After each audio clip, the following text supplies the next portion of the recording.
Bienvenidos a una nueva jornada del festival. Ya llevamos unos cuantos días. De sección oficial este sería el cuarto, pero desde que empezamos las actividades, empezamos el día 1 de julio, con lo cual, bueno, pues estamos llegando ya a la última parte y más gorda, ¿no?, digamos, de eventos y de actividades del festival. Hoy tenemos un día muy especial. Empezamos esta mañana con una masterclass con Tirso Calero, sobre la figura del showrunner. Él es de todo, es showrunner, traductor, guionista, director. Tiene una experiencia amplísima y la verdad es que, bueno, tiene mucho que contarnos y tiene una experiencia que va a compartir con nosotros también. En esta mesa redonda, sobre la que participan actores y directores, pues nos acompaña Fariba Seikam, actriz que participa en producciones internacionales, con películas de Guy Ritchie, por ejemplo. Pepa Niorte, bueno, una cara conocidísima, actriz, cantante, paisana mía. Es lo más importante. Muy importante. Y Víctor Matellano, que es otra persona polifacética. Yo admiro mucho de esta gente que sabe hacer de todo. Yo se hace una y casi. Víctor también es director y sobre todo destaca por su faceta de escritor de libros de cine, que me parece una faceta interesantísima y que vamos a poder disfrutar en esta charla distendida que durante este rato vamos a compartir aquí entre todos. Cuando terminen ellos abrimos un turno de preguntas y, bueno, como sabéis, aquí esto es muy familiar, estamos entre amigos, así que yo no me enrollo más, les cedo la palabra a ella. Muy bien, muchas gracias. Pues nada, para mí es un placer volver a este festival. Colaboro desde hace casi 10 años en el festival, con mesas redondas, con ponencias, bueno, y estoy encantado. Pero aquí me oís, ¿no? Vale, ostras, vale, bien.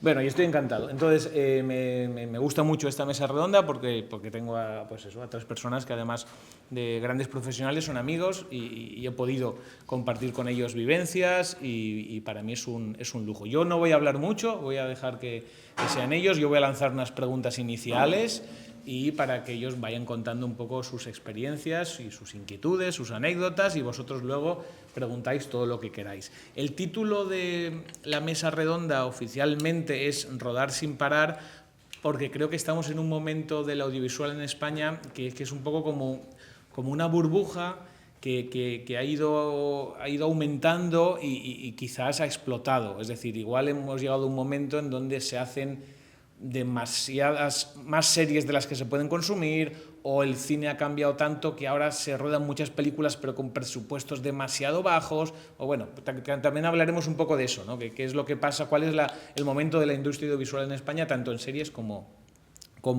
en cine? Pero, entonces, por ejemplo, les conocéis de sobra, pero empezamos por ti, ¿vale? Y entonces, a mí me gustaría saber cómo una chica de Orihuela, sí, criada en Murcia, sin ningún contacto con el audiovisual, que esto es importante, un día toma la decisión de ir a Madrid a probar suerte. ¿Cómo fue esos primeros pasos, Pepa? Pues me acerco el micro para esto, ¿no? Pues bueno, la verdad que yo siempre digo que he ido viviendo la vida a salto de mata, pero como se dice en mi tierra, a salto de mata, a lo que iba surgiendo. Pero es verdad que a mí siempre me había interesado desde pequeña el escenario, pues todo lo que tuviera que ver con la música, el baile, no sé qué y tal. Y entonces pues empiezo en una orquesta, chica de orquesta, desde los 16, 17 años. Y luego pues, me doy cuenta que estaba deseando que se le rompiera la cuerda al guitarrista o algo para yo hablar, no sé, hablar con la gente, ¿no? Aparte de cantar o del show. Y entonces me metí en la Escuela de Arte Dramático de Murcia, estudié arte dramático. Y claro, la cabeza llena de la gente, muchacha, tú no conoces a nadie, no tienes ningún contacto con eso, haz otra cosa, con esto no te... Y al final dije, mira, me voy a Madrid a probar suerte, a ver si es verdad que no me voy a poder buscar la vida con esto, o a ver si sí. Y entonces, pues nada, me fui a Madrid directa a hacer doblaje. A mí me interesaba mucho el mundo del doblaje. Y luego, por H o por B, pues al final nunca salió lo del doblaje y empezaron a salirme cosas en televisión, en cine. Curioso, porque yo tenía muchos problemas con mi imagen. Pero, ¿y el acento, por ejemplo? Porque tienes un acento marcado cuando Claro. quieres, cuando no, no. Claro, el acento, pues dependiendo del papel. O sea, cuando he tenido que hacer de la mujer de Franco, evidentemente no podía ser murciana porque no lo era la mujer. Pero cuando me han dado rienda suelta, como en Servir y Proteger, que compartimos ahí casi 6 años, pues siempre he elegido, si podía hacerlo, pues por aproximarme un poco más a mis orígenes, por darle al personaje una personalidad y poder rescatar cosas de mi familia, de las mujeres que me han precedido. Aparte, yo creo que significativamente siempre me han dado papeles de servicio cuando yo provengo de unas mujeres que han estado al servicio de los demás, mujeres que en los años 30, 40, 50 han sido criadas, han estado al servicio de otra gente, ¿no? Yo creo que algo se ha quedado en mi genética, que al final los papeles que me suelen dar son de este tipo de mujeres, ¿no? Lo cual me encanta, porque puedo rescatar frases que he oído de mi abuela, puedo rescatar cosas que he oído de mi tía, de mi madre, ¿no? Entonces, O sea, para que fue fundamental, ¿no? Que un día decidiste irte. Sí, a probar Irte suerte. a Madrid a probar suerte. Fariba, ¿cómo fue lo tuyo? ¿Cómo empiezas y cuándo decides que quiero ser actriz? Pues yo lo tenía claro desde pequeñita. De hecho, yo decía que quería ser actora. Es así, ¿no? Jugaba mucho en casa, y con amigos, a hacer personajes, a hacer de presentadora informativos, a un montón de cosas, ¿no? Cogíamos aquella cámara antigua y nos poníamos a jugar. Se oye muy poco, ¿eh? Ah, sí, igual me tengo que acercar más. Es que el micro es solo para... No, es que explicarle que el micro es solo para la cámara. Solo para la cámara. Nada, pues espero. Sí. Eso es porque, claro, ¿No se tiene megafonía a la vez? Entonces sí que tiene megafonía a la vez el micro. Ahora creo que... A ver, ¿ahora? Sí, Sí, ahora sí. sonando. ¿Qué tal? ¿Lo escuchas? ¿Sí? ¿Bien? mejor. Sí. Digo... Entonces, nada, lo mío también es vocacional, es desde que soy pequeñita, y un día decidí que quería estudiar arte dramático y aparte que yo soy de Guernica, del País Vasco, de Vizcaya, y nada, me fui a hacer unas pruebas de acceso a la Escuela de Arte Dramático de Sevilla. Sí, ¿por qué? Porque... Pues porque tenía ganas de salir también. Yo he sido muy viajera y muy aventurera, siempre he tenido ese espíritu muy despierto, ¿no?, dentro de mí, y me apetecía un poquito pues salir de donde estaba y irme un poquito lejos, y fíjate, más lejos que Sevilla, ¿no?, del norte a sur. Entonces pasé las pruebas de acceso y ahí es cuando empecé a estudiar la carrera de arte dramático. Y al igual que Pepa, ¿no?, yo que vengo de familia también donde no hay nadie, ¿no?, que se haya dedicado al audiovisual, había una parte de, igual deberías hacer algo antes y luego, pues yo qué sé, hacer algún curso, ¿no? Esto sobre todo venía de mi madre, ¿no? Supongo que las madres tienen esta cosa como de sufrirlo más, ¿no?, de pasar más miedo. En cambio, pues por parte de mi padre siempre tuve vía libre, ¿no?, completamente, y la confianza total. Y luego te das cuenta que la profesión es mucho más que estudiar, ¿no?, que hacer una carrera y en fin, y así es como empecé. Víctor, has hecho un montón de películas, tanto de ficción como de largometrajes documentales, como director, como guionista. Ha escrito muchos libros muy interesantes sobre el mundo del cine, es un súper apasionado. Y yo es de las personas que conozco que más sabe de cine de una época, porque lo domina como nadie. Pero ¿cómo empiezas tú? ¿Cómo decides tú, me gustaría dirigir una película? ¿Cuál es el inicio, Víctor? Pues para mí eso era como un regalo de los dioses, la verdad. Yo nunca pensé que conseguiría jamás dirigir una película y ni siquiera estaba en mi órbita. De hecho, mi formación ha venido a la antigua, en los platós, hablando con cineastas y trabajando en rodajes y no estudiando nada de esto. En ese aspecto soy autodidacta, yo estudié otras cosas, psicología, trabajo social, ejercí como tal, pero desde pequeño hubo varias cosas. Una primera que veía, me fascinaron el mundo de los monstruos y todas las películas que veía en la tele, especialmente una serie que tenía de películas Chicho Ibáñez Serrador, cuando éramos muy pequeñitos, en el que veía películas que a mí ya me llamaron, las que me dejaban, porque ya sabéis que había que disimular con aquello de los rombos. Entonces, como normalmente en esas películas había los créditos iniciales, pues normalmente tenías que distraer un poco a tus padres hasta que pasaran los créditos iniciales, que ahí ponían los rombos. Entonces es cuando había que darles la vuelta y demás. Entonces, cuando conseguía eso, veía esas películas, me fascinaban, y en algunas de ellas descubro mundos, historias y cineastas, actores, actrices, como la que hoy nos acompaña, Lone Fleming, que estaba en algunas de ellas, porque es una estrella internacional, además especialmente del mundo del terror. Un aplauso para ella. Sí, sí. Un aplauso. Y tiene una película especialmente que es además venerada en La Noche del Terror Ciego. Yo os puedo decir que en Times Square, en Nueva York, vas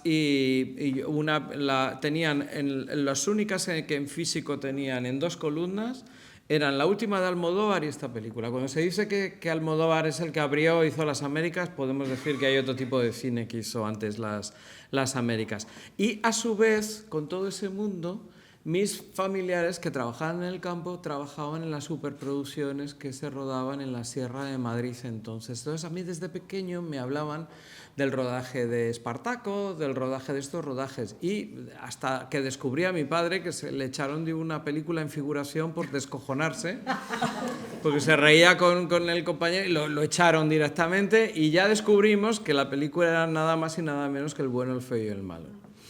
O sea que Podía haber salido. Podía haber salido. Sí, ha sido formal. Y luego después, pues yo hice figuración. Yo estoy en algunas de esas películas de Enrique Llana, de Parchís, de estas cosas. Salí en algunas de esas. Llegué a trabajar hasta con Silvia Cristel, la de Manuel. Hice figuraciones, pero era un mundo que para mí era solo para ganarme un dinerito en verano. Pero sí que es verdad que con eso y con que el sitio donde yo vivía veía un cerro que se llama el Cerro San Pedro y veía que era el mismo cerro que aparecía en los westerns y el mismo cerro de la gran batalla de Espartaco, de Stanley Kubrick, que a mí eso ya me flipaba. Yo decía, yo veía desde pequeño eso por la ventana y por el otro lado veía en la tele lo mismo. Y entonces fue picando un gusanillo, entonces no había internet, a escribir libros. Al escribir los libros tenías que entrevistar y así es como yo empiezo y hago amistad con Luis García Berlanga, por ejemplo, con Paul Naschy, con Carlos Gil, que luego fui su segundo de dirección, es donde yo ahí aprendo todo. Carlos Gil, que venía de hacer de ayudante de dirección de Spielberg las 3 películas de Indiana Jones. Puedes imaginar qué se puede aprender con ellos.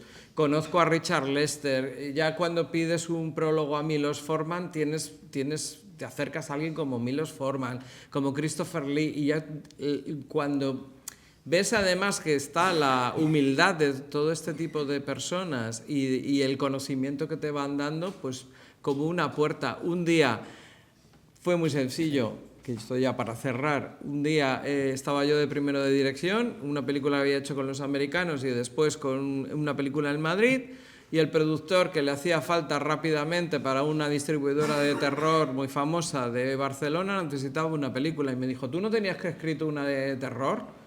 Y dije, sí. Dice, pues esta es la próxima. Y esa fue mi primera película. Si tú lo piensas, de repente dices, pero existe no la casualidad, sino la causalidad. Lo que pasa es que en ese momento yo lo viví como un regalo de los dioses. Pues estaba yo aquí, pero estabas ahí que lo habías currado mucho.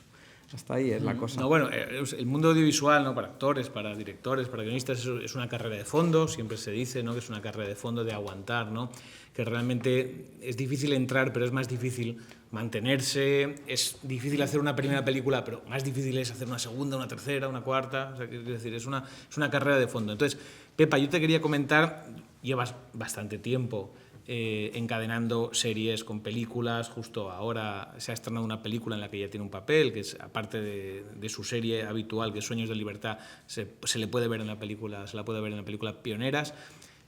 ¿En qué crees que ha cambiado cuando tú empezaste con los primeros papeles la industria a lo que hay ahora? ¿Lo tienen más difícil las actrices de ahora, más fácil? ¿Qué crees que notarías tú que ha cambiado, ¿no? A ver, yo de la industria conozco muy poco. Conozco cero porque no me ha dado tiempo, he estado trabajando y yo no pero gracias a Dios quiero decir pero que... tú misma sí que has notado... Sí, claro, eso es. sí. Lo que tú decías al principio es verdad. O sea, yo me acuerdo que cuando yo empecé había pues 3 series a la semana o así en televisión, porque estábamos Los Serranos, había empezado Aquí no hay quien viva y Los Hombres de Paco o alguna cosa así. En esa época se era... solían hacer unas 7, 8 series al año. Claro. Ahora se hacen unas 60. Esto Entonces no significa que las 60 sean mejor que hacer 6. O sea, no es una cuestión de calidad, pero eso es un poco la proporción, ¿no? Pues yo creo que lo que vemos ahora es que hay a lo mejor más trabajo, más posibilidades para más gente, peor pagado. Porque claro, al repartirse, pues el dinero se reparte. Si antes hacía 6 y ahora hace 60, evidentemente no es que estemos flotando en un universo como el americano, que tiene pasta para rodar y tal. Entonces, pues yo creo que el dinero está más repartido, pero también pienso que hay más posibilidades para más actores que salen nuevos. Sí.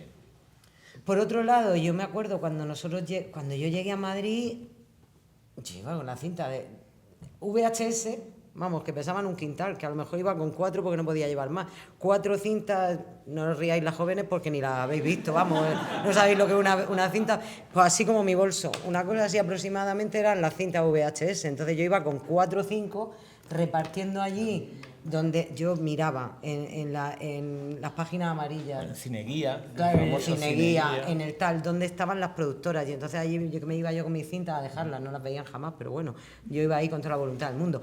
Yo creo que ahora hay otros accesos, pero también si te metes en Instagram o lo que sea, también hay 60.000 críos que están accediendo a eso. Entonces, no sé si es más fácil o más difícil. Es una vida dura, pero para mí la más bonita del mundo. Esto siempre lo digo, que enamorarte de esta profesión es como la que se enamora de un chulo. Cuando el chulo te quiere, fenomenal, pero cuando el chulo no te quiere, mal rollo, porque estás esperando a que te llame el chulo y no te llama. Entonces, que luego te compensa cuando te llama, pues ahí es lo que tienes tú que ver, si mantenerte en la profesión, si te compensa el chulo cuando viene, bien, que no te compensa, pues te vas. A mí me ha compensado, he tenido la suerte. Es una profesión vocacional, ¿no? Es decir, a los que nos dedicamos a esto, yo también, algunos lo sabéis, yo soy licenciado en Derecho y nunca ejercí la abogacía. Me obligó mi familia a estudiar una carrera, hice la carrera, colgué el título en mi casa y me fui a Madrid. Yo soy de Alcoy y no tenía ningún vínculo con el mundo audiovisual y me fui a Madrid porque es una cosa que tenemos dentro, ¿no? que lo llevamos dentro. Y es verdad, ¿no? Ahora hay más trabajo, peor pagado, y como ejemplo, hace 20 años un actor era protagonista de una serie y era alguien que salía por la calle y le reconocían, el protagonista de la serie. Hacer una serie era algo importante, también para un guionista, hacer una serie era algo importante. Ahora no es importante. Es decir, porque ha hecho una serie, pero si hay 50.000, ¿dónde está tu serie? Ahora es importante para ti, que te sí, bueno, mantiene un poco te en el mantiene, tal, pero no te cambia la vida para nada. No te cambia Y la vida. antes sí, eso ha cambiado. Pero bueno, voy con Fariba.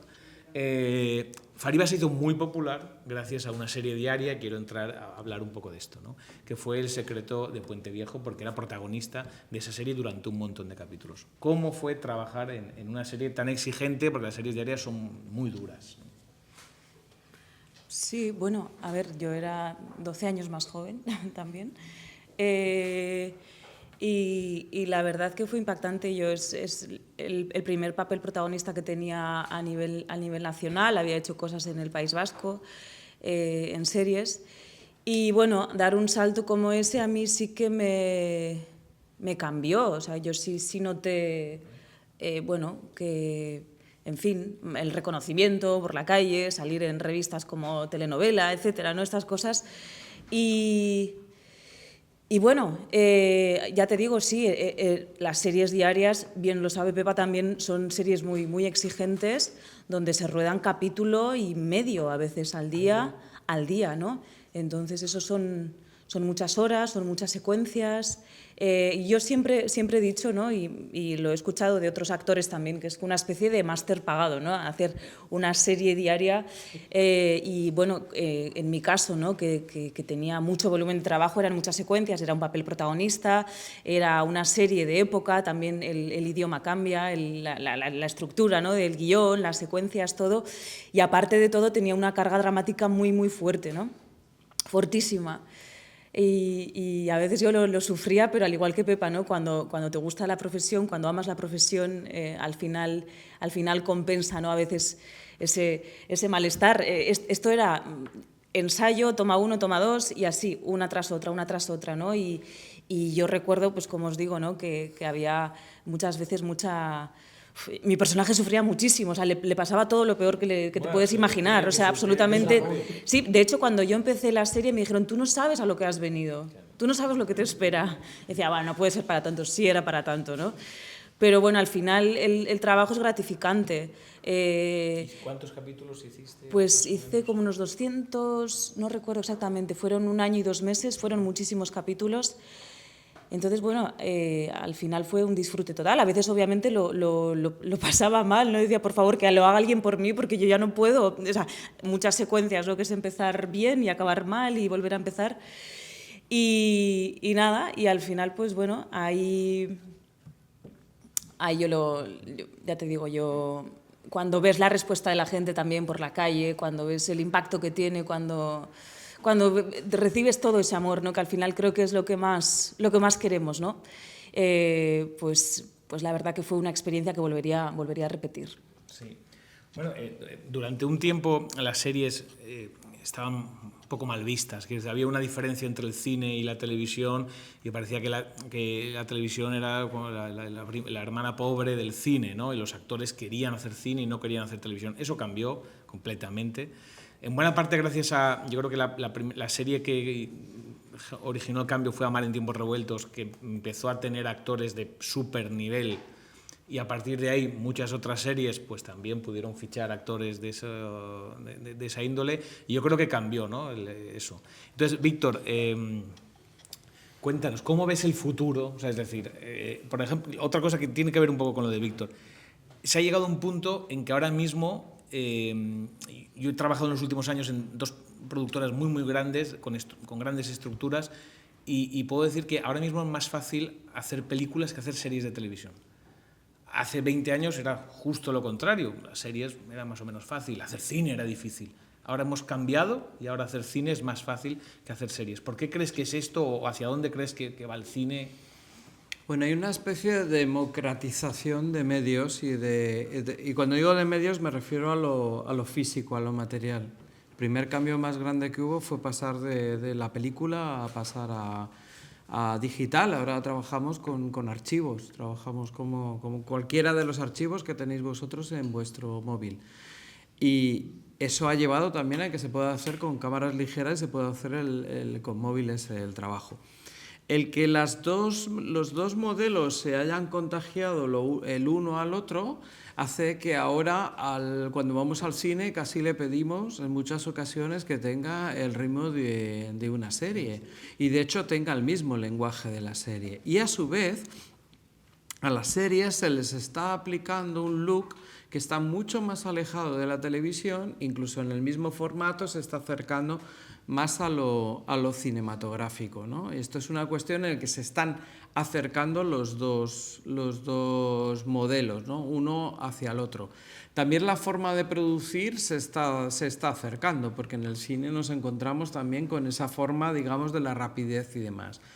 El cambio que ha habido respecto a lo que decías de hace unos años, ha venido también por las formas de financiación de las películas. Y entonces ahora ha desaparecido una masa de películas de unos determinados presupuestos. Antes había como 3 tipos de presupuestos, el muy alto, el medio y lo que llamábamos el low cost o lo más indie.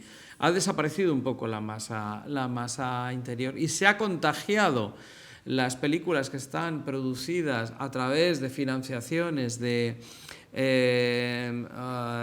autonomías locales, nacionales, más televisiones, se ha contagiado de un mundo que antes pertenecía más a lo low cost y pertenecía más a lo indie. Si veis las últimas películas que han ganado los Goya o que incluso han tenido premio fuera, ya estamos en un sistema que se parece casi al documental, o sea, un poco a este tipo de formato. Con lo cual, bueno, te encuentras ahora en la paradoja en que para que las películas sean rentables, pues ahora te dicen, mira, tienes que intentar que la película transcurra en una sola localización, que tengas pocos actores, que tengas porque bueno, muchas de las financiaciones es la única manera de que siga adelante la película.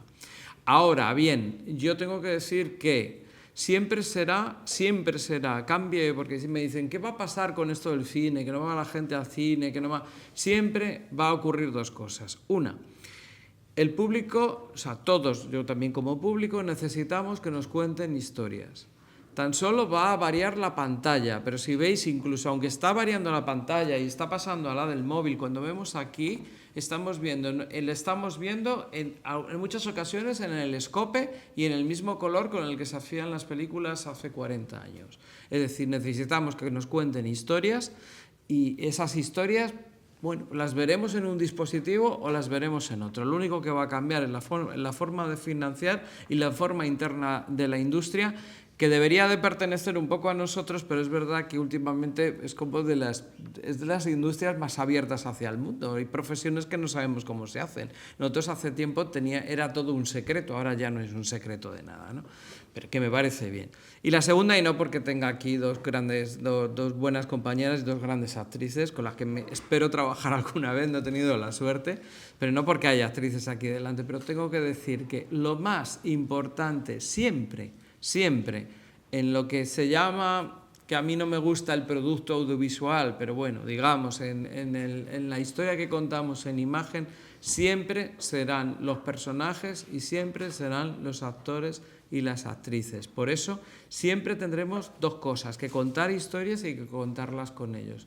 Y con eso me acuerdo de la frase que decía Gil Parrondo, gran decorador, con 2 Oscars de Hollywood, que decía, si está la gente mirando el desconchón de mi columna, es que la gente no está mirando a los actores, que al final son ellos, son a través de los personajes con los que contamos historias, y eso no va a variar, el resto son nuestros problemas, como diría yo, ¿no? Sí, que es verdad que con independencia del formato, ¿no?, se necesitan historias, se necesitan actores, actrices para hacerlo, ¿no? Pepa, volviendo a tu trabajo, porque tú no paras, yo desde que te conozco no paras de trabajar. Afortunadamente. Sí, he tenido mucha suerte, sí. Vale, pero después de hacer prácticamente 6 años de Servir y Proteger, ahora estás en otra serie diaria que se llama Sueños de Libertad, que ya llevas un tiempo. ¿Cómo haces para mantener el ritmo y cómo podemos explicar? Yo simplemente quiero decir que el tiempo real que hay para grabar una escena de una de esas series, el tiempo real en pantalla son 4 minutos de escena, pero el tiempo real que tenemos para grabarlo son 45 minutos. Es decir, en 45 minutos se tiene que ensayar y se tiene que grabar esa escena que luego son 4 minutos. Es una proporción brutal, 45 minutos. Entonces, ¿tienes algún truco? ¿Cómo lo has logrado para estar siempre bien haciendo muchísimos capítulos, ¿no? Y memorizando tanto también, que la gente tiene que saber que se memoriza mucho. Claro.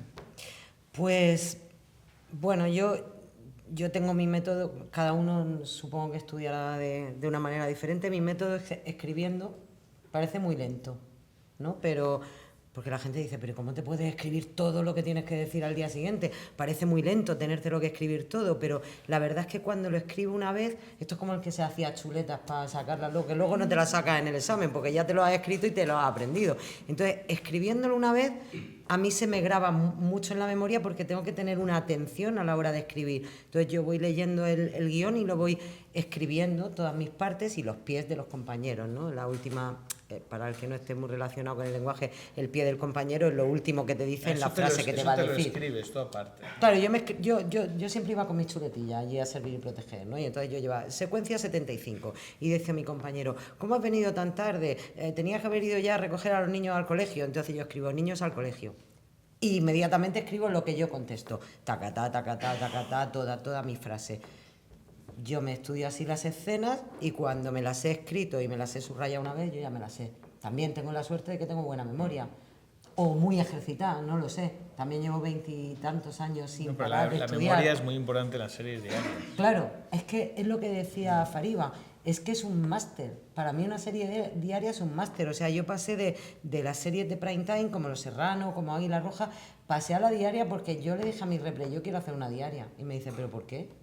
Digo, pues porque sí, porque a mí me parece que ese va a ser mi ritmo. Yo necesito ir a trabajar todos los días. Yo no puedo trabajar, por ejemplo, en Águila Roja grabábamos 4 o 5 meses y luego el resto del año, pues haz lo que quieras, búscate la vida. El sueño estaba muy bien, te podías permitir todo el año sin hacer nada, pero es que yo soy proletaria, necesito ir a trabajar todos los días. Me aburría.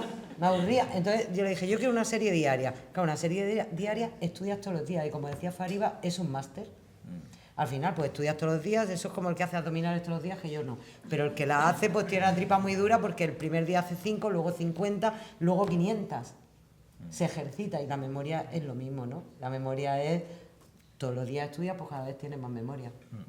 Bueno, y de una serie diaria, que es este ritmo con bastantes dificultades, a una superproducción, que es en la que tú participaste, Fariba, por eso quiero preguntarte, ¿no?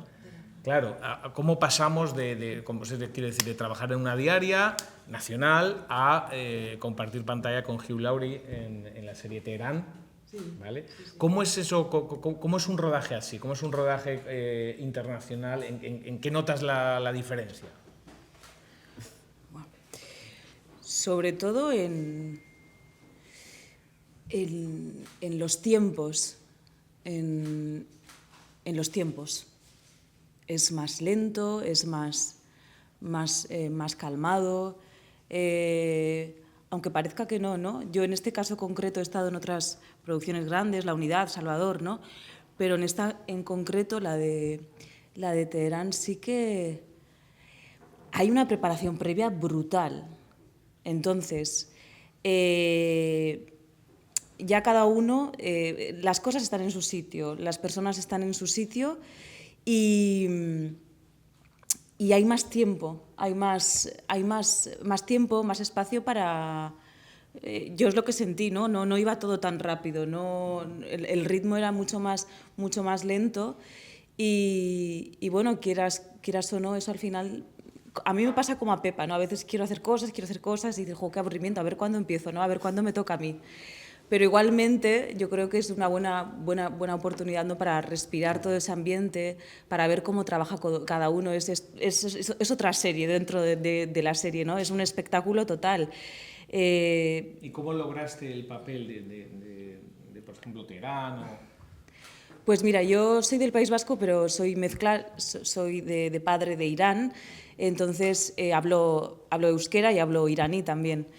Y yo, a través de un amigo que conocí en la serie de Guy Ritchie, donde yo interpreté un papel de afgana, el idioma de Afganistán es el darí, que es muy parecido al iraní, ¿no? Y uno de los actores con los que curré en esta película de Covenant, de Guy Ritchie, me dijo que estaban buscando siempre actrices o actores de origen iraní que hablen iraní, ¿no? Y entonces yo pues le escribí un email al director presentándome y así... Fuiste valiente, ¿no? Y decidida. Sí, bueno, no creo que sea valiente, creo que es al final decidida y tener un poquito de arranque, que creo que es... Buscarte la vida. Sí, claro, digo, pues me voy a poner en contacto con él y con mucho gusto además, y me presenté y así es como empezó. Y nada, nos intercambiamos varios emails, mandé una prueba grabada y pasé aquella prueba. Entonces, después de esa prueba me dijo, bueno, ahora vas a tener que hacer una segunda prueba con un actor que se llama A-listed, que es como de clase A, o sea, lo más top. O sea, ni siquiera te dicen el nombre. No, absoluto. en absoluto. El nombre, solo que pertenece No, Vale. sí. Entonces, me acuerdo que todo era como muy hermético y me decían, bueno, ¿dónde vas a hacer la videollamada? ¿Y con quién vas a estar? Porque preferimos que estés sola, que no haya nadie. Y bueno, dije, pues, qué misterio, ¿no? Y nada, entonces me conecto a la videollamada y lo primero que sale es el director, ¿no? Hola, ¿qué tal estás? Etcétera, no sé cuántos. Y al final, de una breve conversación, me dice, bueno, aquí está el actor con el que... Yo había hecho ya mis cábalas, yo decía, pues yo qué sé, Hugh Laurie, yo qué sé, se me habían ocurrido unos cuantos, ¿no? Hugh Grant, bueno, es igual.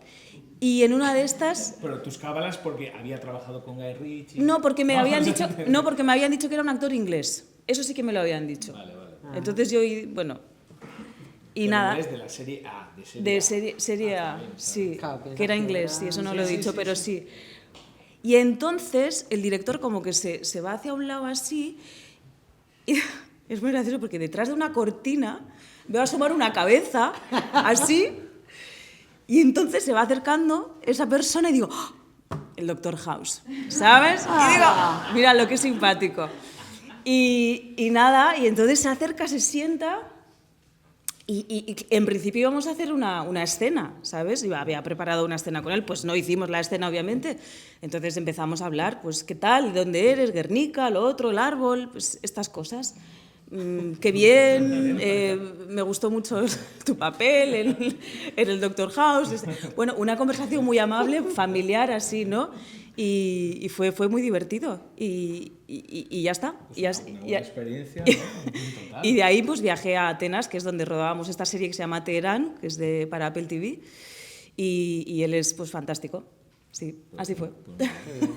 Qué guay. Bueno, yo creo que si queréis podemos abrir un poco para que preguntéis, ¿no? Cosas, porque así mejor que yo esté preguntando, seguro que tenéis un montón de cosas, de curiosidades, ¿no?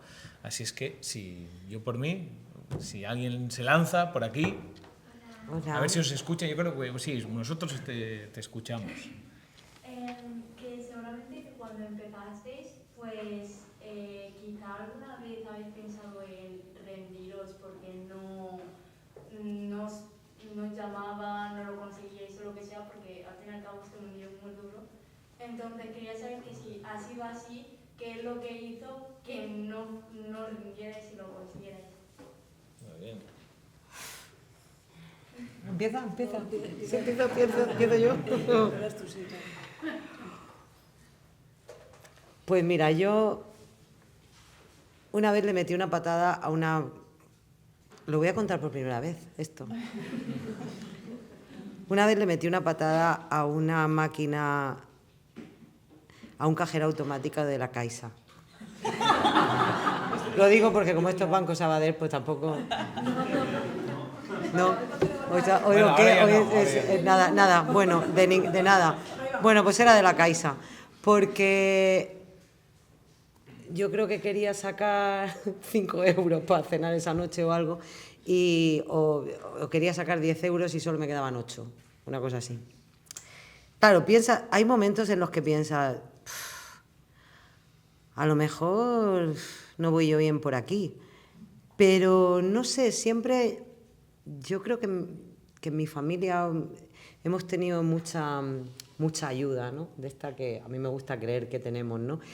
Y siempre había una señal, siempre había algo que me sacaba del momento, algo que me decían, oye, pues te han llamado para hacer figuración en tal sitio, decía yo.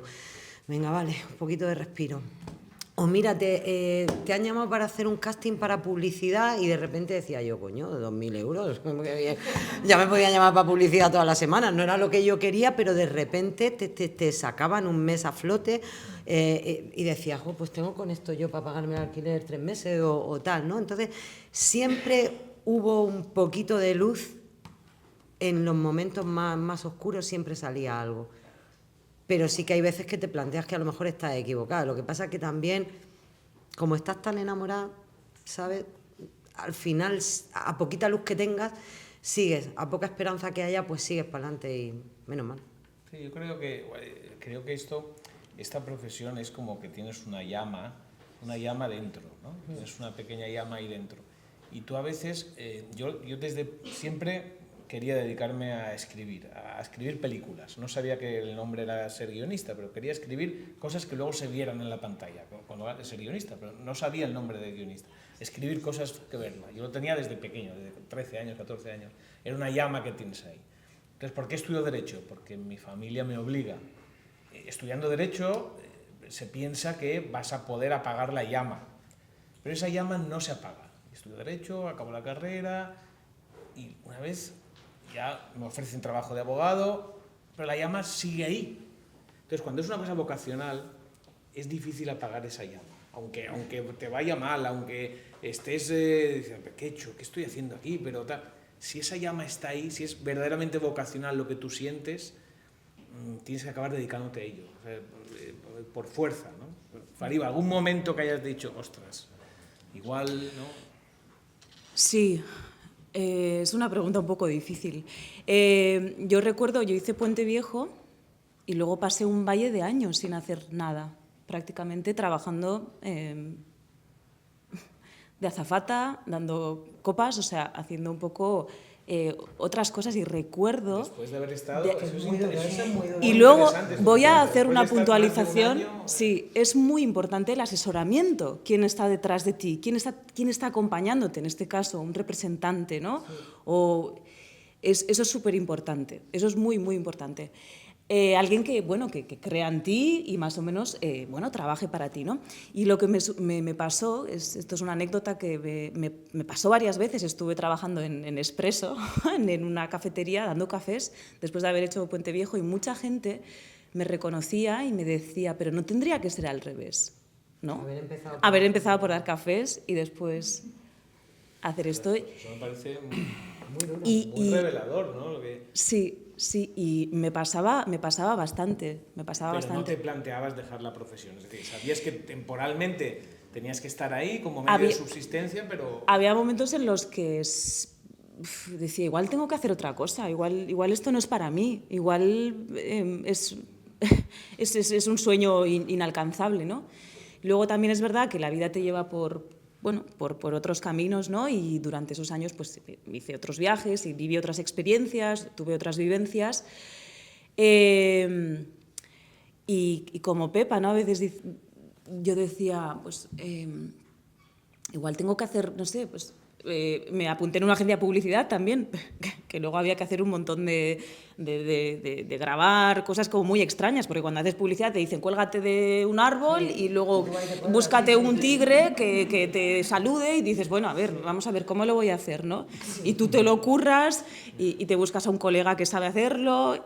Y muchas veces, para las puñeteras gracias, porque muchas veces pasa en esta profesión que tú te haces un trabajo previo de un casting, de preparártelo muy bien, y el 80% de las veces, o el 90%, ni siquiera te responden. Ni siquiera te responden. O sea que esto es así. Y sí que he pensado en dejar la profesión, pero desde un punto de desesperación, de tristeza. Porque en el fondo, ¿no? Sabes, como tú hablas de esta llama, que la llama sigue allí. Y que la llama pues iba a seguir, ¿no? Entonces... Sigues soñando y sigues teniendo fe y sigues creyendo y eso es lo que te hace seguir, ¿no? Y es una profesión en la que hay que seguir y hay que persistir, hay que ser persistente. Víctor, ¿tú la ilusión no la has Sí, no, pero las he pasado, ahora pasaba. La primera película, y esto es casi bueno, porque yo no la primera película fue un documental que hacía a la vez que la primera película de ficción, pero la primera película de ficción fue un rodaje precioso, pero la postproducción fue mi particular Vietnam. Tardó 2 años en estrenarse, hubo un momento que querían que desapareciera por unas circunstancias administrativas, porque ya no les convenía a los productores, porque detrás de las películas hay cosas muy raras y detrás de esa película...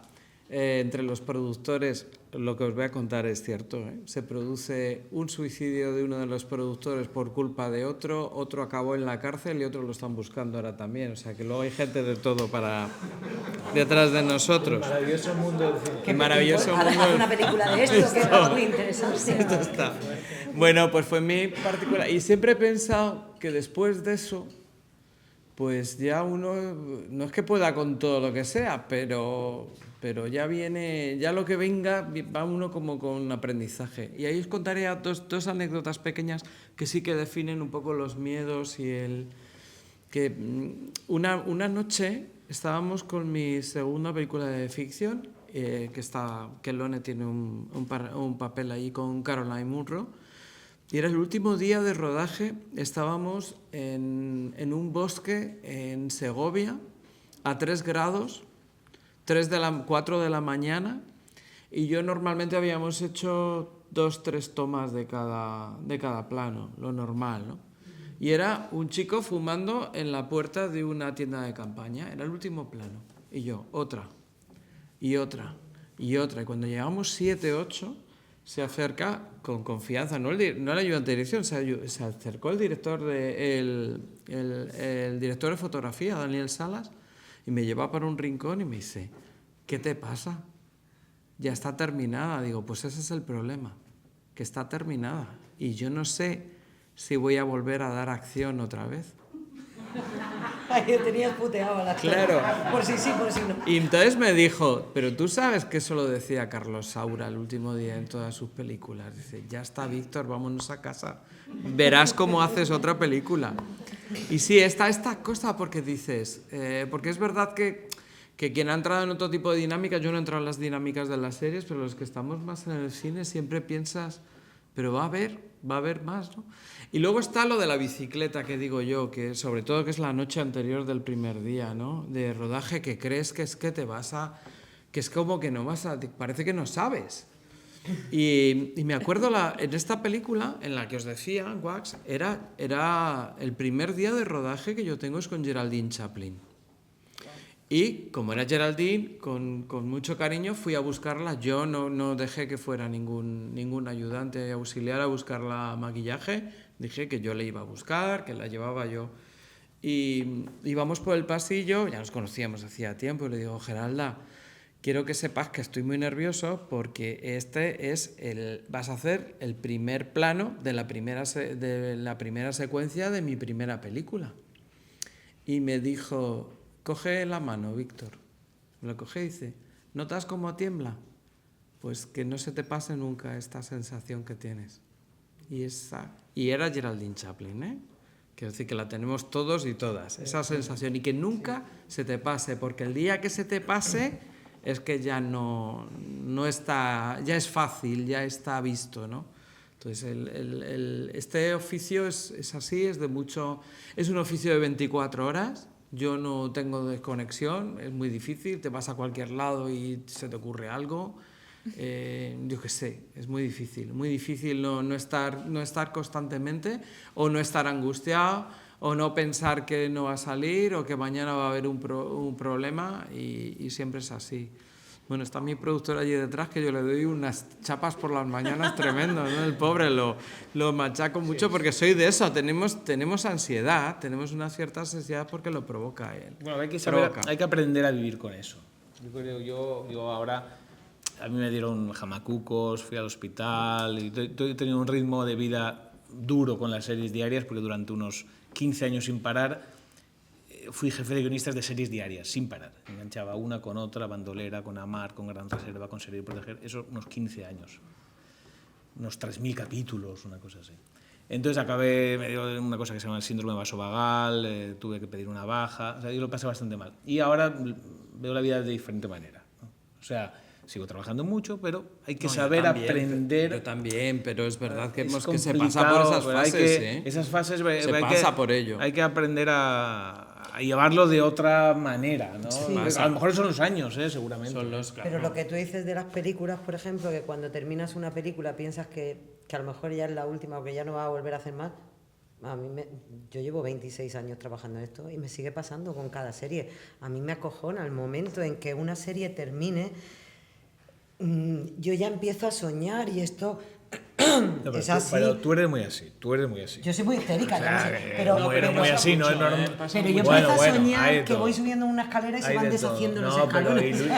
Algo como muy gráfico, es decir, no toco bien. Yo las dos actrices que he conocido más así son tú y Luisa Martín. Sí, somos muy ansiosas. Es una cosa que, pero si no hemos acabado, espérate. Lo que pasa es que Luisa se ayuda de hierbas y tés y todas esas cosas, exacto, no. pero tampoco. Entonces yo creo que en ese aspecto Pepa es un poco exagerada. Pero bueno, hay más preguntas por ahí, ¿no?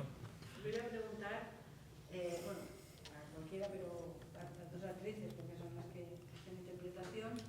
En este caso quizá más a Pepa porque has puesto tú ese tema sobre la mesa. Es el de que te encasillen en un momento dado. ¿Cómo vive una actriz eso? Porque hay gente que, bueno, por su físico, por tu ancho, a veces hago muchos papeles, claro, he visto Sí. y lo bordas, la verdad, pero también he visto de otra forma. Como espectadora, valoran a veces, bueno, yo como espectadora, cuando un actor o una actriz lo ve en otro papel diferente, en el que lo tenías vamos encasillado y ves que, ostras, si es no sé quién. Y te sorprende. Tiene capacidad de interpretación. Pero sin embargo, desde el punto de vista de la actuación, ¿cómo se ve el que te puedan encasillar por tu físico, por tu forma en comedia o lo que sea, que te puedan encasillar en un papel y bueno, guardes ese papel? ¿O es una oportunidad o como un problema? A ver, yo es que mi mayor terror en esta profesión ha sido que me encasillen como actriz en paro. Esto es lo que más miedo me da, lo que más miedo me da de todo. He tenido la suerte de trabajar y de trabajar mucho y de trabajar prácticamente desde que empecé. Y de ir cogiendo uno con otro.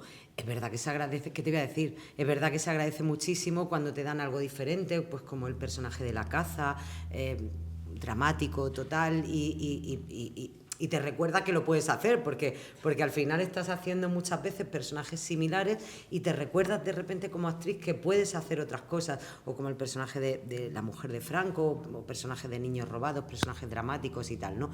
Pero también entiendo, o sea, si yo fuera directora de casting, a mí me llega Geraldine Chaplin, o llego yo, y lo que tenemos que hacer es una profesora de danza para la película de Pedro Almodóvar, y evidentemente cojo a Geraldine Chaplin, pues porque tiene una constitución, porque tiene una espalda, porque su físico acompaña con eso.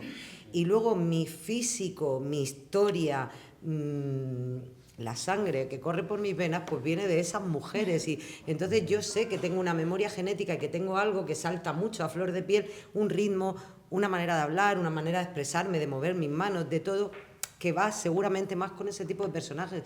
No tengo ningún problema en que me cojan para ello, y además siempre me ha encantado contar la historia de esas mujeres que van por la calle y que tú no te girarías el cuello para mirarlas, y sin embargo tienen una historia preciosa, y a lo mejor son unas superheroínas de una saga familiar a la que ellas han sacado adelante, y a lo mejor son mujeres, todo el mundo, todos los que estamos aquí tenemos una historia preciosa que contar, y tenemos mogollón de anécdotas, y siempre al final los que escriben la historia son Napoleón, Josefina, no sé quién. No, todas estas mujeres son igualmente importantes y hay que contar su historia.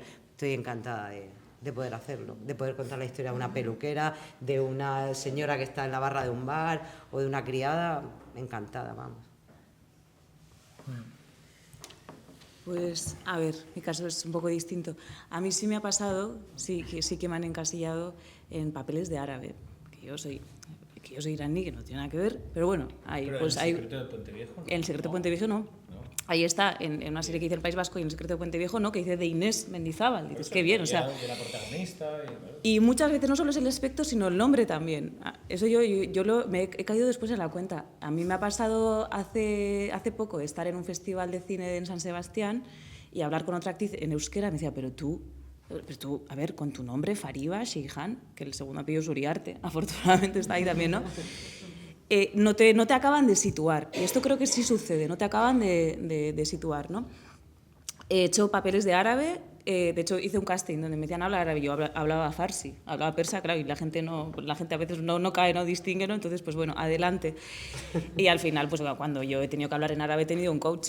Y luego, afortunadamente, también me ha hecho mucha ilusión en series como En Teherán o en la película de Guy Ritchie, de The Covenant, hablar mi idioma, mi segundo idioma paterno, que es el farsi, ¿no? Y hacer un papel de afgana, de iraní, ¿no? Que también lo soy. Y ahora voy a rodar 2 películas donde voy a hacer de vasca, y es maravilloso, o sea, porque... A pesar de mi aspecto, que yo entiendo mis cejas, mi moreno y tal, pero... pones Lola de nombre artístico. Exactamente, ¿verdad? Española y gitana. Es que, sí, claro, no somos tan Sí. diferentes. No, claro. Es a veces hay que rascar un poquito y ver más allá, ¿no? Y pues hace poco voy a hacer un casting en un euskera, que yo hablo euskera, Guernica, y la gente dice, joder, coño, o sea, tú tienes tu carácter y tú... Pues claro, porque está allí. A veces... Y yo tenía un amigo, ¿no?, que me decía, claro, es que con tu nombre mucha gente, Fariba, Shihan, uff, claro, pues tú dices, ¿de dónde eres? De Guernica. Y dicen, ya, pero no, en serio, ¿de dónde eres? O sea, a ver, Pero de verdad. de verdad, o sea, no, pero a ver. Por eso digo que a veces hay que abrir un poquito la mente. A mí, de momento, no me ha molestado. Sí que para cosas pequeñitas he intentado evitar, ¿no? Si es un personaje con un peso, con un recorrido, con, yo qué sé, con, no sé, más amplitud, sí que claro, o sea, que no me importa que como dices tú, ¿no?, que me encasillen o que me lleven por ahí. Pero bueno, en fin, yo qué sé, al final es saber elegir las historias y que te convenzca o no. Y a veces no siempre se puede elegir, ¿no? Que es lo que... Exacto. Muchas veces no puedes elegir. Yo afortunadamente he tenido la suerte de que me han gustado las cosas que me han tocado, pero a veces si no te gusta y tienes que pagar la casa, pues tendrás que cogerla, digo yo. Completamente. No sé. Sí, eso sí. Más preguntas por ahí. No, yo solamente una pregunta. Hablabais un poco de cómo la industria está cambiando, la asimilación que hay a nivel de calidad entre serie y película. Y quería preguntaros cómo veis el impacto que tiene la nueva distribución del cine con las plataformas, cómo ha entrado esto, cómo cambia la forma de hacer cine o hacer serie, y también el papel peligroso o no que tiene para vuestra industria el desarrollo de la inteligencia artificial, ¿no? Y ver un poco cuál es vuestra visión en 10, 20 años vista, cómo veis esa industria. Pues el problema es que ahora mismo está todo en un constante cambio, porque de hecho el momento en el que nos encontramos de la relación, por ejemplo, con el cine con las plataformas no es exactamente el mismo que cuando empezó la eclosión, ¿no? Porque además está habiendo a nivel de, sobre todo de venta y demás, un punto de saturación. Al principio se empezaron a pagar muy bien, después se ha convertido en una cuestión muy residual. El tema de que haya una super oferta y tanta oferta, que supongo que os pasa a todos, que nos pasamos la tarde de un domingo dando vueltas a la plataforma sin ver nada. Esto, bueno, todo ha cambiado en muy poquitos años y entonces ese todo puede seguir cambiando inmediatamente, y pasa lo mismo con la inteligencia artificial. Ya en los últimos, el nuevo reglamento de los Goya, se ha tenido que de alguna manera legislar esta cuestión, porque ya, bueno, a ver hasta dónde llega la creatividad y lo premiable en este aspecto, y dónde llega lo otro, ¿no? No es que las cosas no sean útiles, sino que, bueno, cómo llegar al otro, a un punto de equilibrio en el que sea una herramienta útil, pero que en esa herramienta útil no anule profesiones, porque eso es una de las cosas que preocupan, que se anulen profesiones, ¿no? Sí, yo un ejemplo claro es, pues hace 10 años una serie en prime time normalmente se escribía con unos 6 guionistas. Tenías un equipo, unos 6. Ahora se escriben con 3. Es decir, donde había 6 sueldos, ahora es 3. Las series diarias, cuando yo tenía equipos, tenía unos 12 guionistas. Ahora se han reducido a 7, 8... Bueno, son ejemplos que yo creo que están ahí, que tienen que ver un poco con las nuevas formas de trabajo, con lo cual se siguen haciendo series, se siguen haciendo películas, pero... A ver, yo hace poco hablaba esto, y con esto no me quiero poner tremendista, pero es que no sé si habéis visto, habéis bicheado por las redes, por Instagram, hay una presentadora de Telecinco virtual, no sé si la conocéis, una chavala guapísima, monísima, que además tú ves sus redes, luego te lo enseño. Tú ves sus redes y sale tanto presentando un programa de Telecinco, no sé si es Supervivientes o algo así, como haciendo un desayuno en su casa con unas tostadas, y es totalmente virtual. Y ya yo, claro, miro esto y digo, coño, pues, escúchame, esa no se cae y se dobla una pierna, esa no come en todo el día, no se pone mala, no come, no va a llegar tarde nunca, va a hacer lo que le pidas. Si quieres tirarte del volcán abajo, no se tira. O sea, quiero decir, haces con ella lo que te dé la gana. Aparte de todo, pensemos, si no come, no hay catering. Si no hay altas ni bajas de la seguridad social, entonces empieza a eliminar gremios de los que trabajamos todos juntos. ¿Qué puede pasar dentro de 10, de 20 años? No lo sé, pero bueno, si yo me voy a jubilar, me da igual. O sea, que yo desde ese tiempo ya soy vieja. Pero es verdad que es interesante lo que dices de las redes sociales. Yo quiero contar un ejemplo, una anécdota que creo que es bastante ilustrativa de la locura en la que estamos llegando. Hace año y medio logramos vender un proyecto de serie a una plataforma, ¿vale? Y la serie estaba muy bien armada, teníamos un director, teníamos ya el primer guión escrito, y nos pagan para escribir los 8 capítulos, todo muy bien, y llega la hora, yo era el showrunner de esa serie, y era la hora de hacer el casting, de elegir el casting. ya la serie comprada por una plataforma, ¿no? Que no voy a decir cuál es, pero una plataforma. Y nos reunimos con el casting y entonces yo propongo una serie de nombres, ¿vale? Y digo, mira, pues esta actriz, varios, ¿no? Junto con el director. Ellos lo que hacen es que meten el nombre en un buscador de Google a nivel mundial para saber ese nombre cuántas veces ha sido buscado en el último mes. Yo me quedo alucinado y digo, ¿esto es así? Y dice, sí, porque esta plataforma dependía de la central que estaba en Estados Unidos y que en Estados Unidos lo hacían así. Yo, cuando me decía, el de aquí, de España, me decía, el casting yo tengo que enviar, al lado tengo que poner... Los seguidores que tiene Instagram. No eran los seguidores, yo creía que era eso, no eran los seguidores, sino me dijo el nombre, no sé qué. Los impactos en Google. En Google. Las búsquedas de este nombre en Google en los últimos 2 meses. Que suele ser el nombre del actor o la actriz y luego el novio o la novia. Es lo inmediatamente. Y entonces ahí es cuando yo descubrí hace un año la importancia, o que es una barbaridad, ¿no? Que un tipo, ¿no?, en Estados Unidos que no sabía, además era una serie sobre una guerra de acción, pero basada en guerras carlistas, que iba a saber el tipo de este. Y tenías que ponerle esto y al lado lo del impacto. Eso me llamó la atención porque yo creía que era por el número de seguidores, ¿no?, que podían entenderlo un poco, que también está mal, ¿no? No tiene nada que ver, pero no, esto era más enrevesado, pero me explicaban que el sistema que usaban en Estados Unidos era más eso. Porque te explicaban que números de seguidores se pueden comprar, se pueden falsear, y esto era más impacto más mundial. Madre mía. ¿Hicisteis la serie? Lo decimos. Que no me llamaste, digo, a lo mejor. Pero por los... Para esa no. Pero por los impactos. No, pero bueno, Fariva estaba ahí, con el número de impactos. O sea, por eso no me llamaste, porque impacto muy poco. Yo Estaba Luisa también.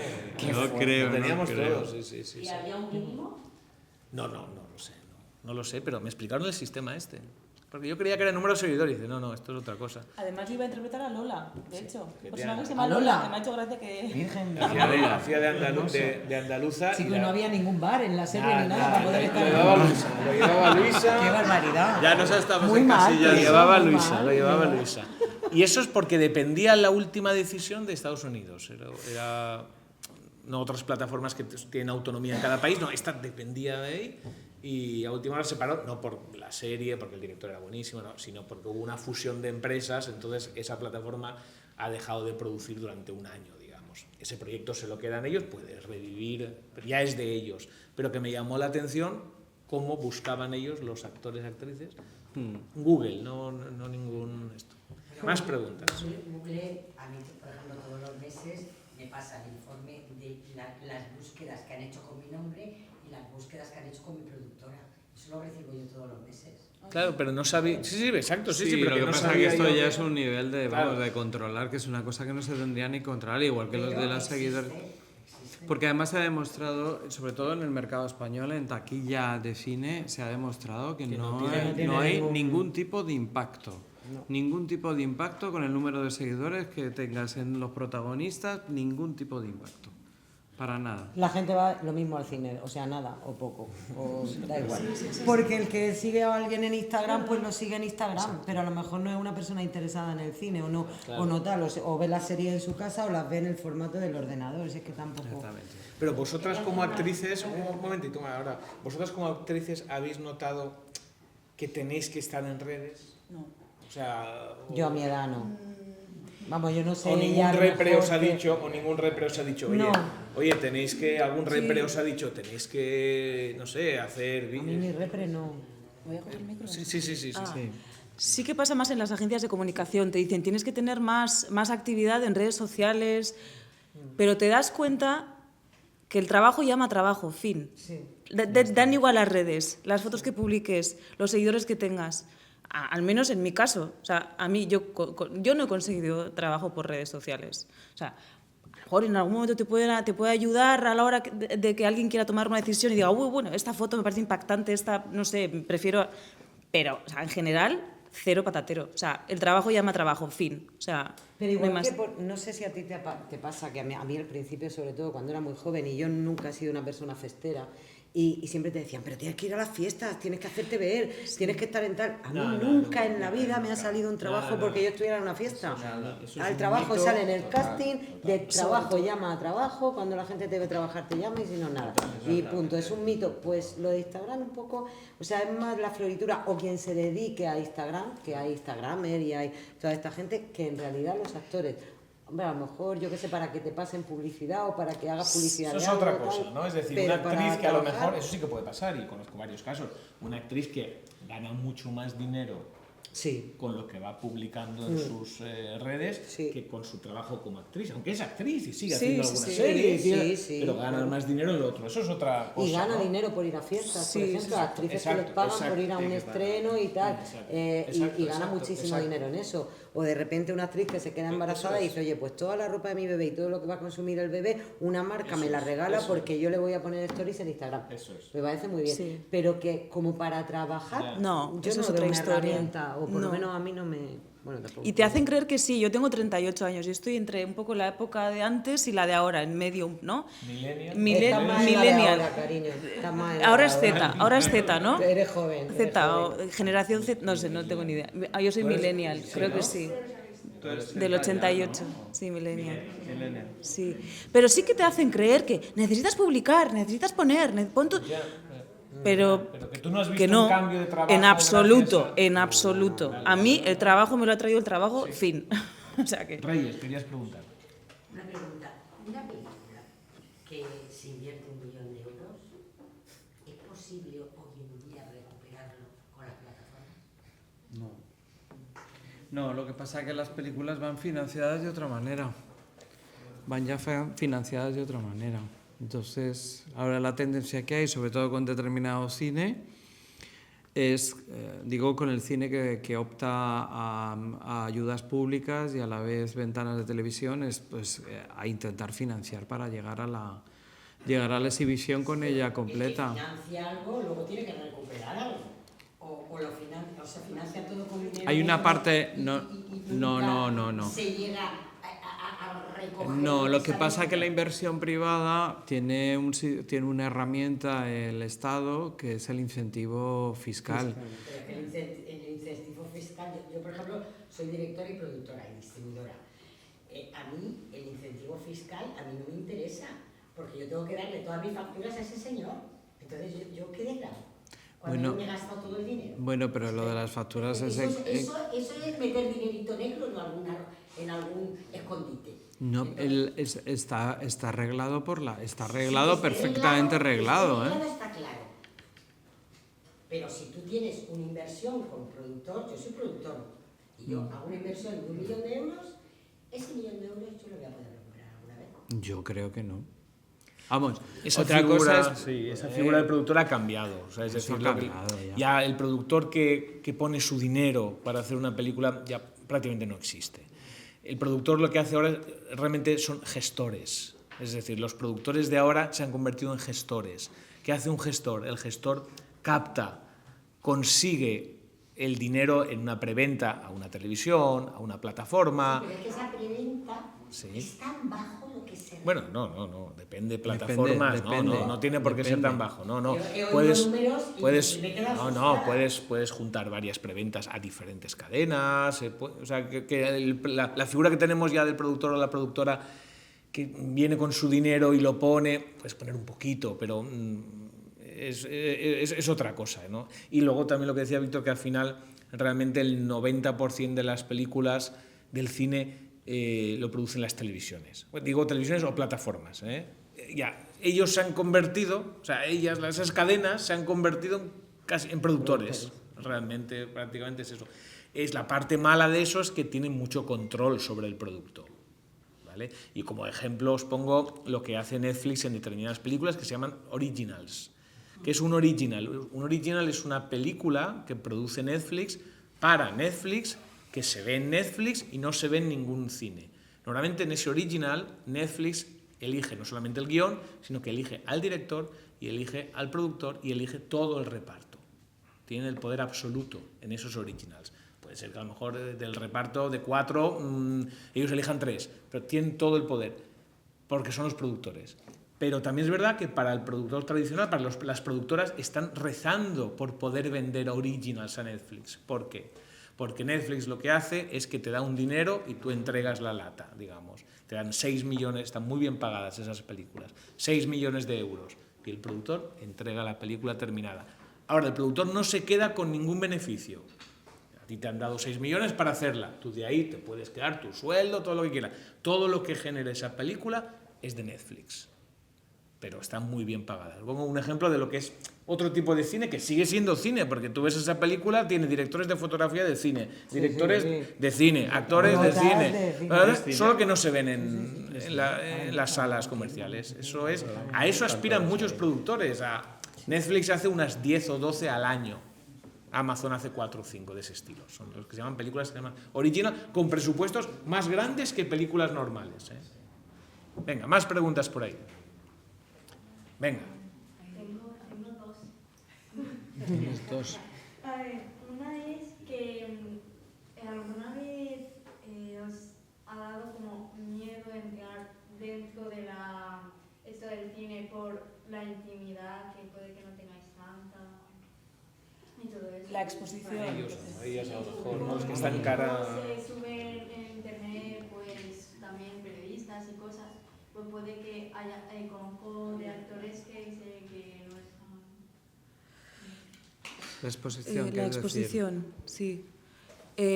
Sí que, yo creo que sí que a mí sí me ha pasado de, yo qué sé, igual dar una entrevista o hablar más de mí, de lo que me hubiera gustado, decir qué he dicho, madre mía, y de sentirme un poquito mal, ¿no? De querer preservar mi intimidad y de pronto, pues eso, sentirme insegura. También me ha pasado alguna vez que yo no suelo, ¿no? Pero sí que he hecho algún comentario escrito en alguna noticia, en algo, y de pronto eso ha trascendido y has dicho, ostras, pero si, fíjate, yo no lo suelo hacer y de repente eso se convierte en noticia. En mi caso, yo, pues...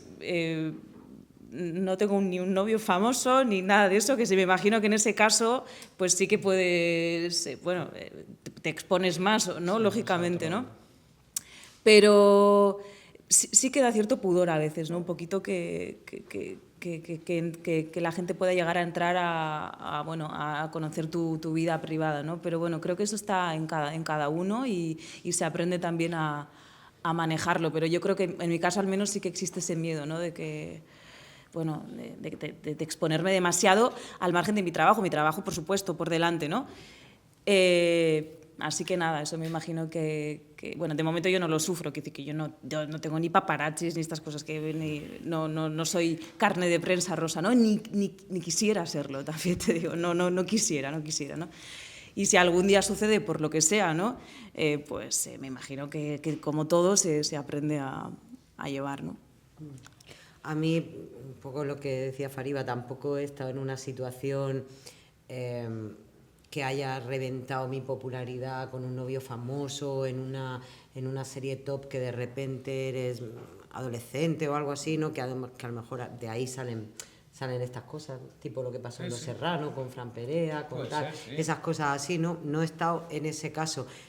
Y también creo que tenemos un país bastante respetuoso en el sentido de que a la hora que te vean por la calle, si eres actriz o actor y no has sido muy de las revistas y muy de eso, pues la gente te saluda, te pregunta, oye, ¿qué tal? ¿Vas a seguir en la serie o qué? ¿Se muere fulano? Y le dices, pues no puedo decírtelo.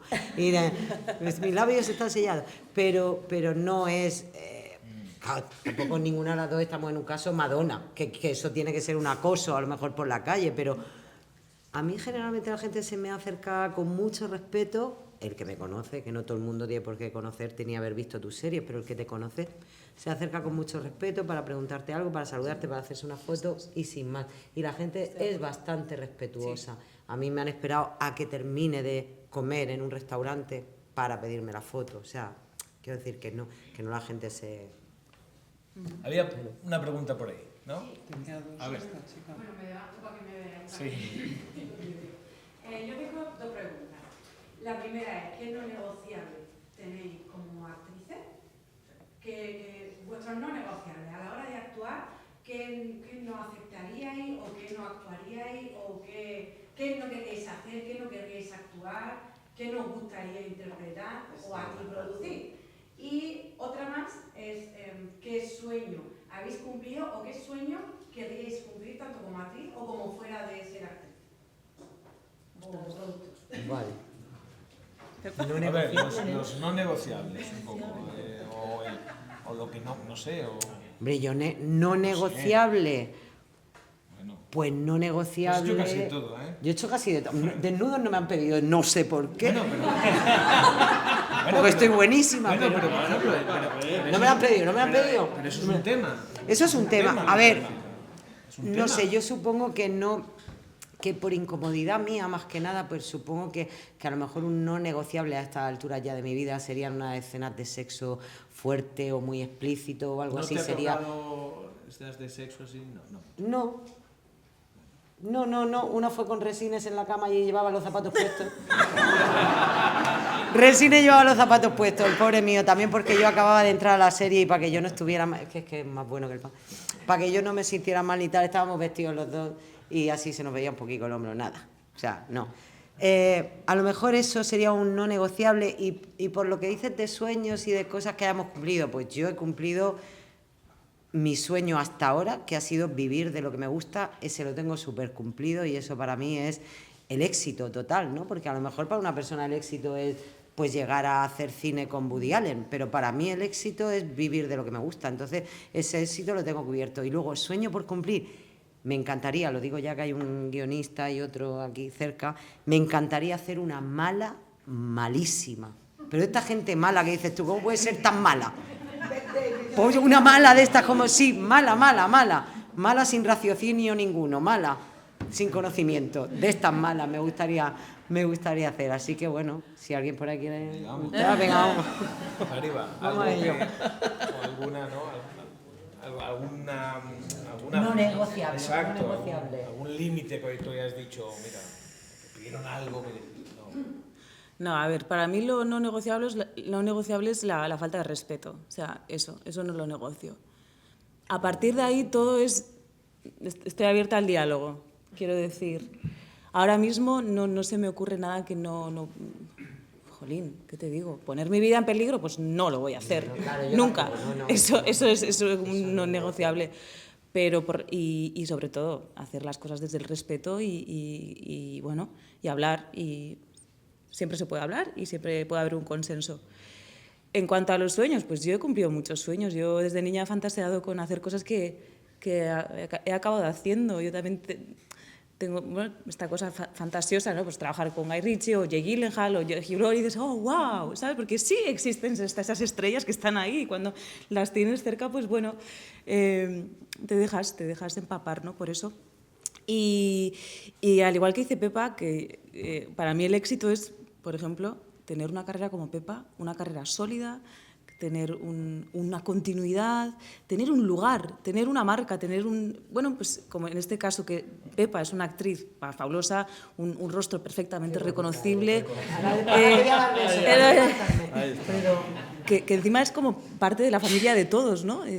Además es una figura amorosa, amable, pues tener una carrera como la de Pepa, por ejemplo, ese sería un sueño por cumplir.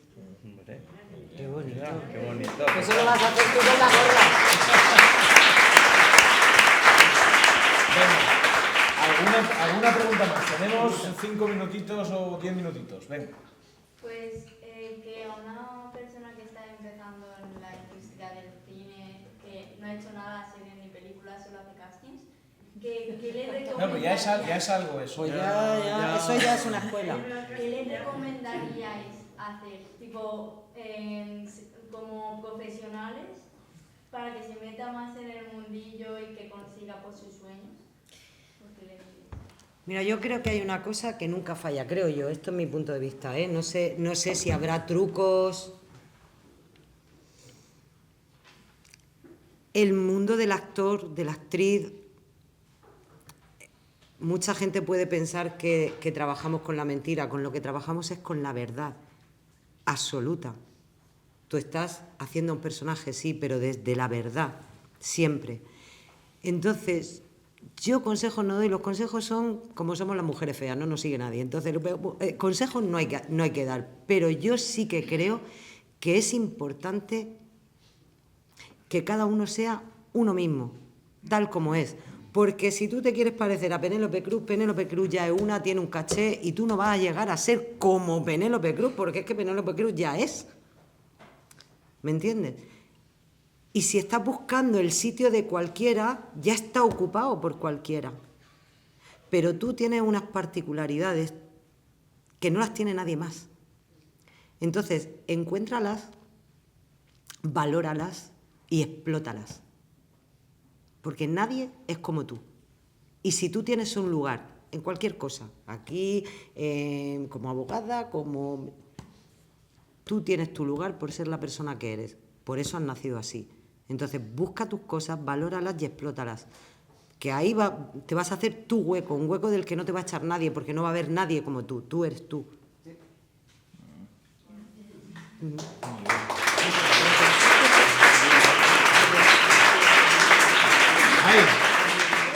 Una pregunta. Un guionista, un director y actrices. Yo quería preguntar si se valora más que el actor sea disciplinado con el guión, o sea, lo cumpla, no se salga el guión, o que el actor improvise, haga aportaciones al guión, por ejemplo. Y también si cuando escribís pensáis más en los actores o escribís pensando en una historia sin preocuparos por el actor y luego ya lo vais descubriendo.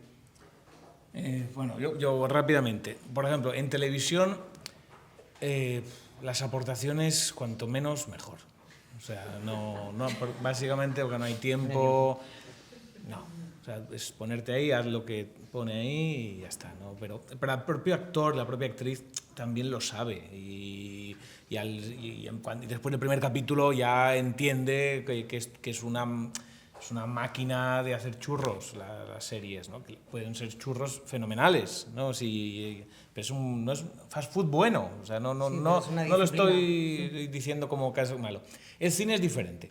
El cine tienes tiempo para poder ensayar con el actor, para poder reescribir algunas cosas con el actor. El cine es diferente, con lo cual es muy diferente la industria de la televisión con la industria del cine.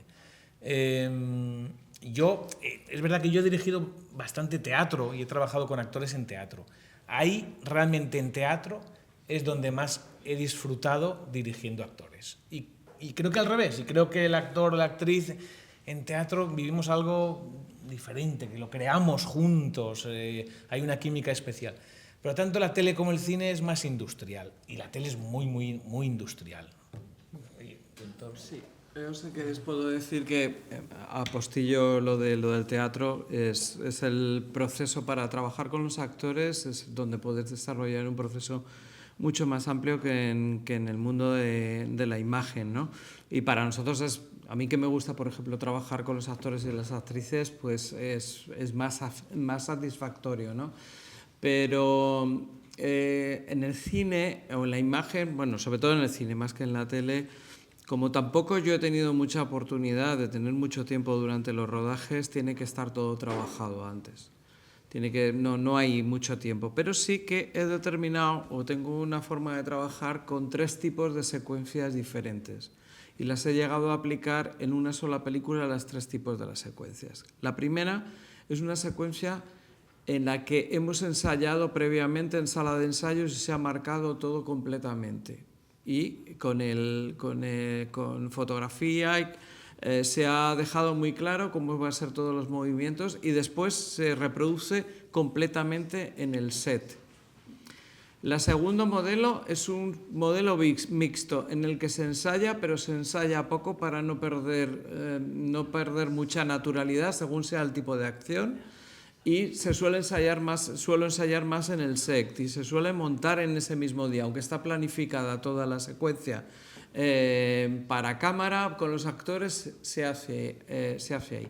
Y la tercera, que la he aplicado en 2 películas, es una secuencia en la que los actores solo tienen una línea previa de texto, y en concreto esto fue un rodaje de una película de terror en el que durante 3 días las actrices sabían que solo había esa línea y que le iba a dar las líneas durante todo el tiempo.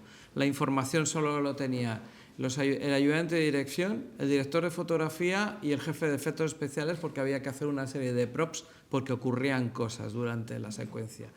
Y de verdad, ¿eso cuándo se puede hacer? Cuando ya hay mucha confianza, había mucha confianza con las actrices, el rodaje ya iba ya más...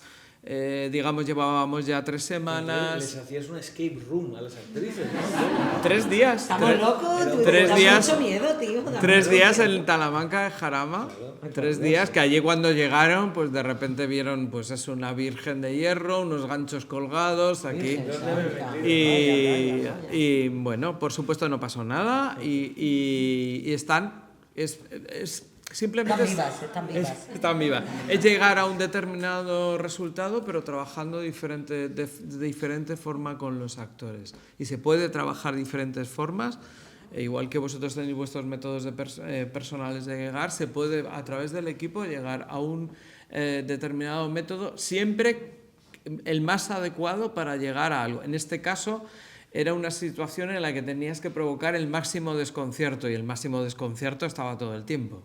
Claro. Y en otros casos no, en otros casos tiene que estar todo marcado al milímetro, tiene que estar todo perfectamente ensayado. Y en esos casos yo he llegado a veces a secuencias en las que estaba ensayadas como el teatro, estaba sin ninguna capacidad de improvisación en absoluto. Que me llama la atención cómo cada director, cada peli, cada proyecto es una historia totalmente distinta.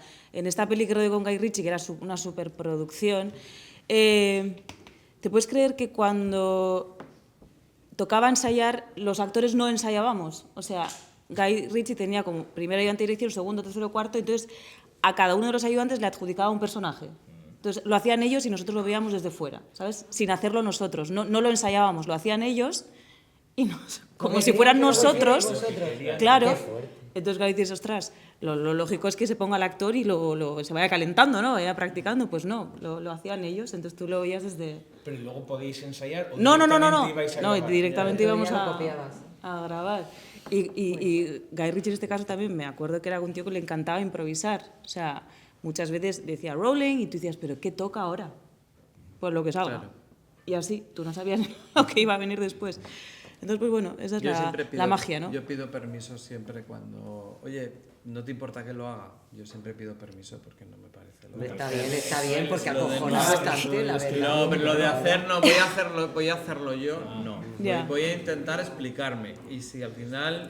Pero hay que intentar hasta el último momento explicar así, como se tiene que explicar, porque si no te entienden es culpa mía, o sea, yo tengo que intentar explicarme al máximo. Luego tú has comentado antes que en televisión y en cines hay poco lugar para la improvisación. No, en cine a lo mejor más, o en televisión, a lo mejor de texto muy largo, de cosas muy largas, pero no es verdad, porque luego tú en series como Servir y Proteger y tal, sí que los actores nos hemos sentido muy libres de hablar con un lenguaje o de meter nuestras cosas, pero que no se puede cambiar Hombre, no, claro, la historia. Puedes cambiar frases, eso sí, pero no puedes cambiar ni la intención, ni por dónde empieza ni por dónde acaba, porque después grabamos la secuencia de 3 días antes. O sea, ese es que ya habíamos dicho tal cosa y tiene que cuadrar. Esta es la gran diferencia con el cine, claro. que es todo más mecanizado. Hay muchas preguntas por ahí, pero tendremos que ir terminando, ¿vale? Así es que, pues nada, gracias a vosotros por venir y creo que ha sido un placer, ¿no? Yo he estado encantado. Gracias Víctor, Pepa, Fariba y nada, y luego nos hacemos fotos y seguimos hablando después, pero damos, si queréis, por finalizada la mesa redonda de este año. Así es que muchas gracias y mucha suerte al festival, que es el más antiguo de la Comunidad Valenciana, el Festival de Elche. Gracias.